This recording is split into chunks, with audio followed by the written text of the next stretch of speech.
Mes lucioles, écoutez comme brille l'histoire d'aujourd'hui. Dans l'ombre de vos écrans, certaines lumières scintillent plus fort que d'autres.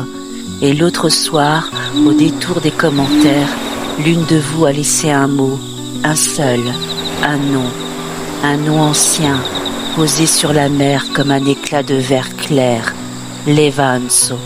Ce nom-là, ce n'est pas un hasard, c'est une clé, une porte invisible qui ne s'ouvre qu'à ceux qui savent lire la mer entre les vagues.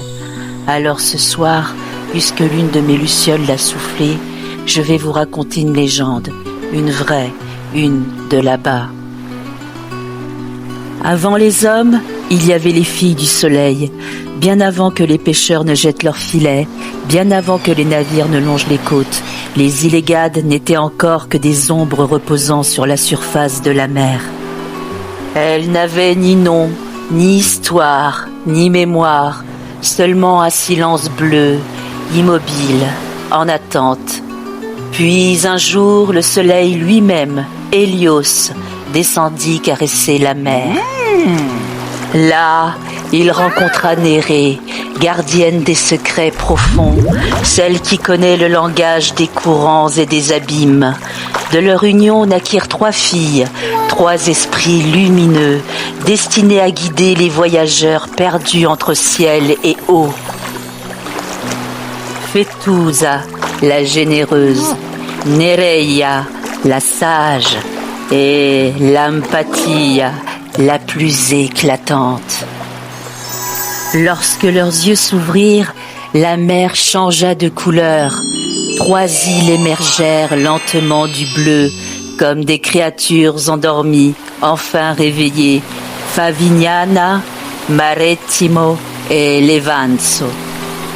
Et c'est à Lampatia que revint la plus petite, la plus claire, celle dont l'eau reflète la lumière, comme un miroir vivant.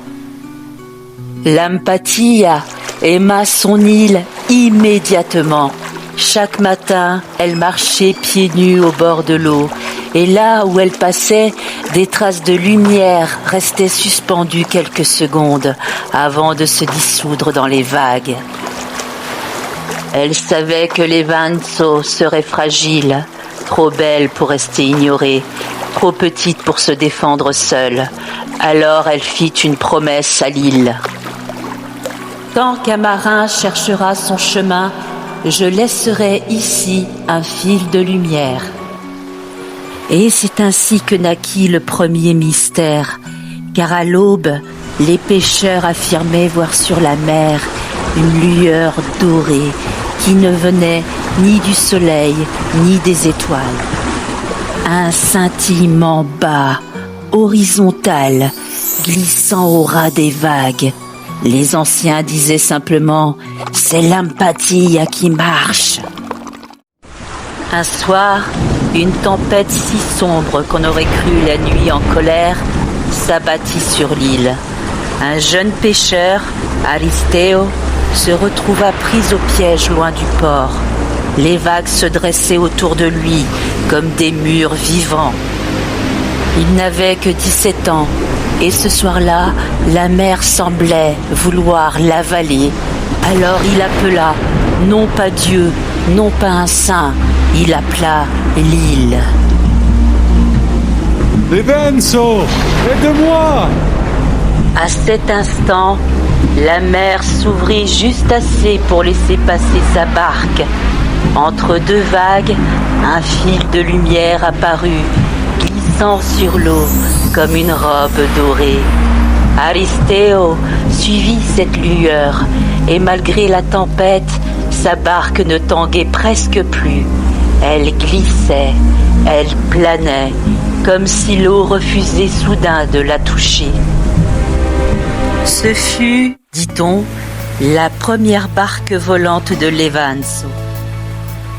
Les années passèrent et tous les pêcheurs racontaient la même chose. Les jours de grande clarté, quand la mer devenait si transparente qu'on distinguait le fond comme à travers du verre, les barques semblaient se détacher de l'eau. Elles ne flottaient plus, elles lévitaient. Leur ombre ne se reflétait même pas. « C'est l'empathie, disaient les anciens. Elle allège la mer quand quelqu'un en a besoin. » Les savants parlèrent de lumière, de réfraction, de sable blanc. Mais ici, sur Levanzo, personne n'écoute ces explications.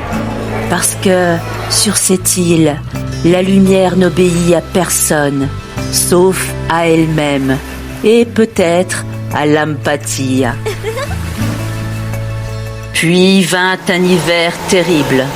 Le vent hurla 3 jours sans s'arrêter. La mer devint noire. Fetusa protégea Favignana en immobilisant le vent.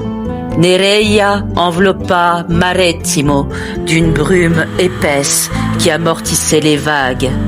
Mais l'Empathia resta seule face à la tempête. Elle se dressa sur le promontoire rocheux et sa lumière devint si intense qu'on dit qu'elle éclaira la mer de l'intérieur. Les vagues, aveuglées, se plièrent autour de l'île au lieu de la frapper. Quand la tempête s'éteignit, Levanzo n'avait rien perdu. Et au matin, une barque se tenait immobile, en équilibre, à quelques centimètres au-dessus de l'eau, comme si la mer disait « Merci ». Un jour, l'Empathie a compris que son temps touchait à sa fin. Les îles n'appartiennent pas aux immortels, elles appartiennent à ceux qui les aiment. Alors elle se retira, doucement, sans bruit. Mais elle laissa à Levanzo son plus beau don, une lumière qui se souvient, une lumière qui veille. Aujourd'hui encore, si tu marches à l'aube près de Caladogan, si tu regardes la mer sans parler, tu verras peut-être quelque chose. Une barque glissant si lentement qu'elle semble flotter dans le vide. Une ombre qui ne touche pas l'eau. Un reflet qui se dédouble. Et les habitants te diront simplement « C'est l'Empathia, elle n'est jamais vraiment partie. » Parce que sur Levanzo, la lumière ne disparaît pas. Elle change juste de forme.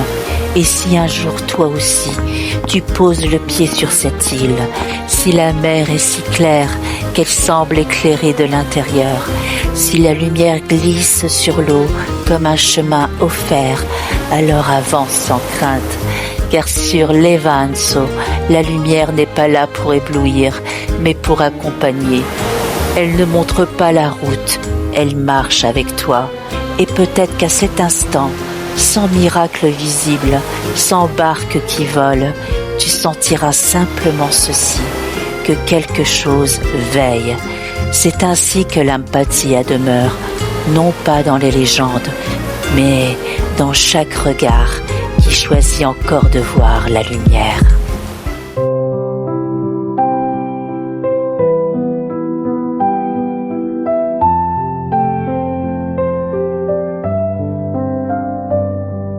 Je suis la conteuse mystérieuse. Des lucioles me tissent des histoires précieuses. Approche et écoute-moi. Là où la lune se penche pour recueillir ma voix.